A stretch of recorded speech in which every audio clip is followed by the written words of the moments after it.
बिहार में राजस्व कर्मियों की 9 मार्च से चल रही अनिश्चितकालीन हड़ताल समाप्त हो गई है। बिहार राजस्व सेवा संयुक्त महासंघ ने 9 मार्च 2026 से चली आ रही अनिश्चितकालीन सामूहिक अवकाश यानी हड़ताल को स्थगित करने का निर्णय लिया है। यह फैसला आम जनजीवन पर पड़ने वाले प्रभाव और प्रशासनिक कार्यों की निरंतरता को ध्यान में रखते हुए लिया गया है। अब सभी राजस्व कर्मी 4 मई 2026 से अपने अपने पदस्थापन स्थल पर योगदान देंगे। नमस्कार, आदाब, सत श्री अकाल। मैं हूं मनोज नारायण सिंह और आप देख रहे हैं मंथन टुडे। सर्किल अधिकारी लगभग पिछले 50 दिनों से हड़ताल पर थे। 10 से भी ज्यादा मौकों पर तत्कालीन मंत्री विजय सिन्हा ने एसोसिएशन और उसके प्रतिनिधियों से बातचीत की। हालांकि इन बातचीत का नतीजा हमेशा पूरी तरह से शून्य ही रहा। मूल रूप से समझने वाली पहली बात यह है कि हड़ताल हुई क्यों थी। बिहार राजस्व सेवा एसोसिएशन के सदस्यों का तर्क था कि तत्कालीन मंत्री विजय सिन्हा के कार्यकाल के दौरान उनकी सेवा का भूमि सुधार उप समाहर्ता जैसा महत्वपूर्ण पद बिहार प्रशासनिक सेवा के कोटे में चला गया है, जिससे राजस्व सेवा के अधिकारियों के प्रमोशन कैडर में रुकावट आ गई है। यहां तक राजस्व कर्मचारियों की बात कहीं ना कहीं जस्टिफाइड थी। जब नए किसी सेवा संवर्ग का गठन होता है तो गठन के साथ ही पदोन्नति के पदों को भी चिन्हित कर लिया जाता है, जिसको देखकर अभ्यर्थी परीक्षा पास कर उसे सेवा को अपनी आगे की नौकरी के लिए चुनता है। लेकिन जब भी राजस्व संघ के पदाधिकारी के साथ जब भी वार्ता हुई तो तत्कालीन मंत्री विजय सिन्हा ने साफ किया कि राजस्व अधिकारियों के साथ किसी भी प्रकार की नाइंसाफी नहीं होगी। एक पक्षकार के तौर पर वह इस बात को लेकर तमाम स्तरों पर समाधान के लिए काम करेंगे। तत्कालीन मंत्री ने यहां तक आश्वासन दिया था, भूमि सुधार उप समाहर्ता के समकक्ष पद पर काम कर रहे राजस्व पदाधिकारी के कामों का बंटवारा भी कर दिया जाएगा। कई दफे मौके ऐसे आए जब लगा कि हड़ताल समाप्त हो जाएगा। मंत्री से लेकर विभाग के तत्कालीन प्रधान सचिव सीके अनिल ने भी अपने स्तर से प्रयास किया। उस दौर में जितनी बार बैठकें होती उतनी बार उम्मीद यह जगती कि अभी हड़ताल समाप्ति की घोषणा हो जाएगी। लेकिन राजस्व संघ के कर्मचारियों की मंत्री से बात के बाद बैठकें होती थी और बैठक में फिर से वही निर्णय लिया जाता था कि हड़ताल जारी रहेगा। इन सब विवादों के बीच विभाग और मंत्री ने तकरीबन 40 बिहार राजस्व सेवा के अधिकारियों को निलंबित कर दिया। निलंबन की कार्रवाई जिस रात की गई उसके एक दिन पहले भी महत्वपूर्ण बैठकें हुई। रात तकरीबन 9 बजे तक तत्कालीन मंत्री विजय सिन्हा और विभाग के प्रधान सचिव कार्यालय में बैठे रहे। साथ ही बैठकों में संघ से जुड़े लोग भी मौजूद रहे। राजस्व विभाग के तत्कालीन मंत्री ने संघ के लोगों को यह प्रारूप भी बताया। इस प्रारूप के जरिए उन्हें भूमि सुधार उप समाहर्ता के पद पर अनुपातिक व्यवस्था के तहत प्रतिनियुक्ति मिलनी थी। समायोजन के विषय को भी स्वीकार किया जाना था। आंदोलन के क्रम में जो दंडात्मक कार्रवाई की गई है उसे भी खत्म करने की बात कही गई थी। बावजूद इसके संघ अड़ा रहा।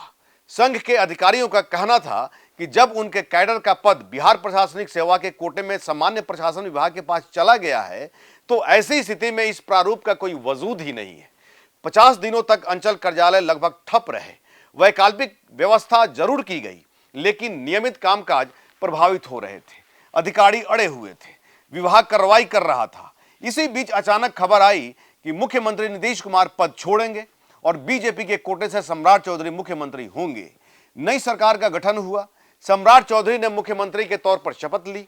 सम्राट चौधरी के शपथ लेने के कुछ ही घंटे के अंदर ही राजस्व विभाग के प्रधान सचिव सीके अनिल का तबादला कर दिया गया।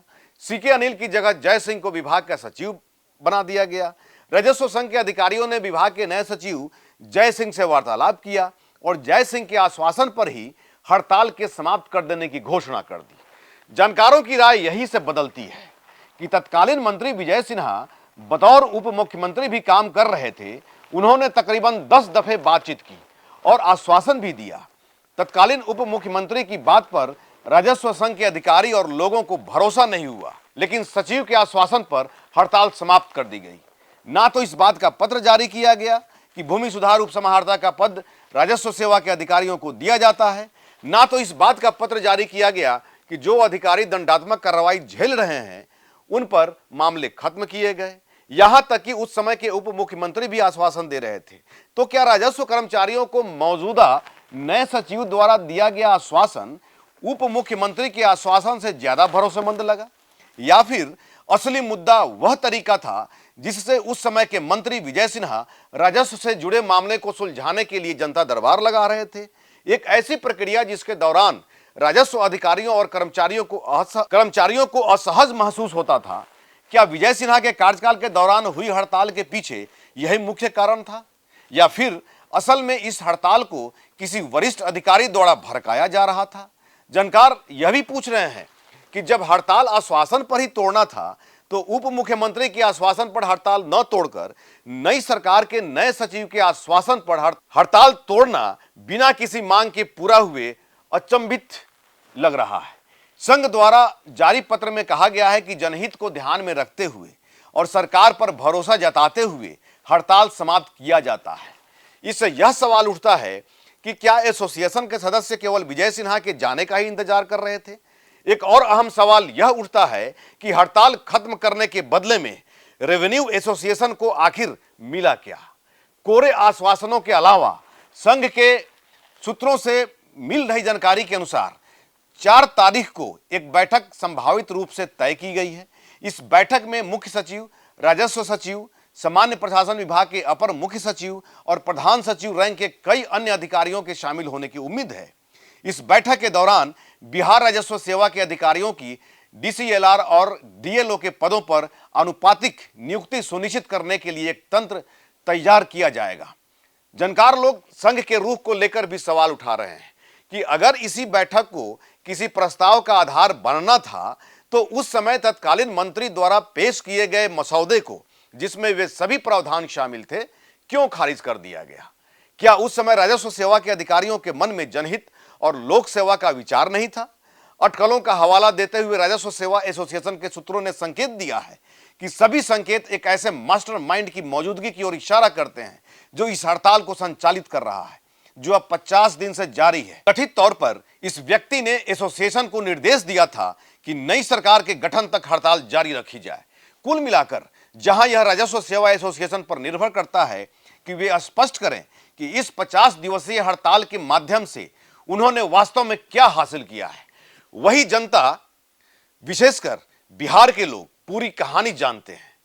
आप लोग भी जान रहे हैं और आप लोग अब समझने लगे होंगे कि मामला क्या है। हालांकि संयुक्त मोर्चा के महासचिव रजनीश कांत के अनुसार राज्य सरकार और विशेष रूप से मुख्यमंत्री सम्राट चौधरी के नेतृत्व पर विश्वास जताते हुए यह कदम उठाया गया है। राजस्व सेवा संवर्ग को सुदृढ़ और व्यवस्थित बनाने की दिशा में जल्द ही सकारात्मक और ठोस पहल करेगी।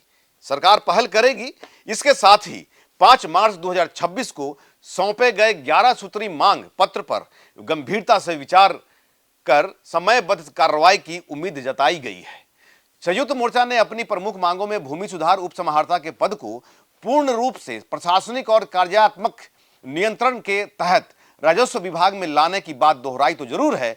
इसके अलावा सेवा संवर्ग के अंतर्गत अधिसूचित सभी पदों पर बिहार राजस्व सेवा के पदाधिकारियों की विधिवत नियुक्ति सुनिश्चित करने या उन्हें प्रभार देने की मांग भी उठाई गई है। हमारा मानना है कि इन कदमों से प्रशासनिक व्यवस्था अधिक मजबूत और प्रभावी बनेगी, ये संघ के लोगों का कहना है। यह निर्णय राजस्व सेवा संयुक्त महासंघ के प्रतिनिधियों के साथ विभाग के सचिव जय कुमार सिंह की हुई वार्ता के बाद लिया गया है। सरकार को 2 माह का समय दिया गया है कि 11 सूत्री मांग को माना जाए, अन्यथा फिर से लोकतांत्रिक तरीके से हड़ताल पर राजस्व कर्मी चले जाएंगे। फिलहाल हड़ताल टलने से प्रशासनिक कामकाज सामान्य होने की उम्मीद है और आम लोगों को राहत मिलेगी। आपका क्या मानना है, कमेंट बॉक्स में जरूर कमेंट्स करिए। ऐसे ही खबर देखने के लिए देखते रहिए मंथन टुडे। हमारे चैनल को लाइक करिए, सब्सक्राइब करिए और अधिक से अधिक लोगों तक शेयर करिए। बहुत बहुत शुक्रिया।